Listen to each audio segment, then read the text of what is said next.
The Taliban treatment of women and girls in Afghanistan may amount to a crime against humanity and should be investigated and prosecuted under international law, a UN team of experts said Friday. The Taliban promptly rejected the allegation. The statement by the UN appointed experts followed a confirmation from the Taliban that 3 women were among 12 people lashed on Wednesday in front of hundreds of spectators at a provincial sports stadium.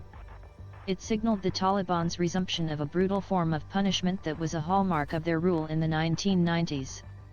And on November 11 in Taliban in northeastern Takhar province, 10 men and 9 women were lashed 39 times each in the presence of elders, scholars and residents at the Sidioko's main mosque after Friday prayers.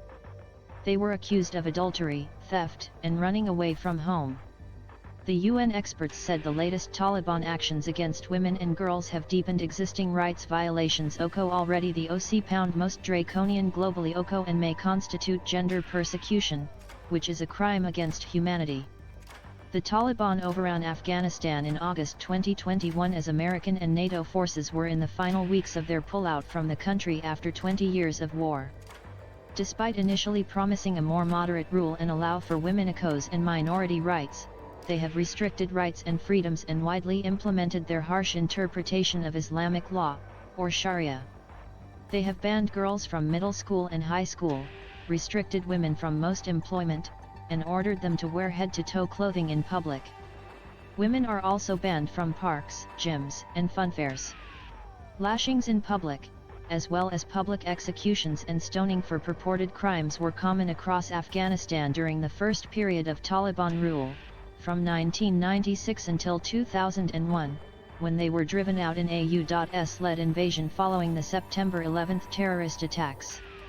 The Taliban had sheltered al-Qaeda and its leader, Osama bin Laden. The expert's statement did not specifically mention the cases of public lashings but said the Taliban have beaten men accompanying women wearing colorful clothing or without a face covering. We are deeply concerned that such actions are intended to compel men and boys to punish women and girls who resist the Taliban's erasure of them, further depriving them of their rights, and normalizing violence against them, it said. It urged the Taliban to reinstate the rights and freedoms for Afghan women, release activists from detention and restore access to schools and public spaces. The expert team, appointed by the UN Human Rights Council, includes Richard Bennett, Special Rapporteur on the Situation of Human Rights in Afghanistan, and Farida Shahid, Special Rapporteur on the Right to Education.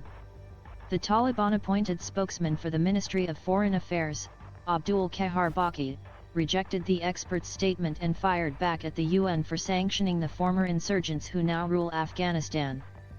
Baqi, in a message to the Associated Press, listed what he said amounts to war crimes and crimes against humanity by the world body, including the current collective punishment of innocent Afghans by the UN sanctions regime, all in the name of women's rights and equality.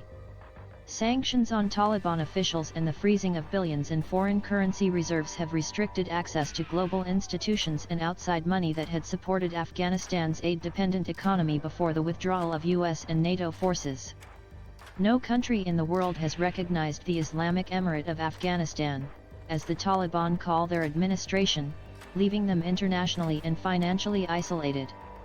The International Committee of the Red Cross said Thursday it was seeing a spike in cases of child pneumonia and malnutrition, with the poverty level increasing compared to previous years, as humanitarian conditions plummet and the country braces itself for a second winter under Taliban rule.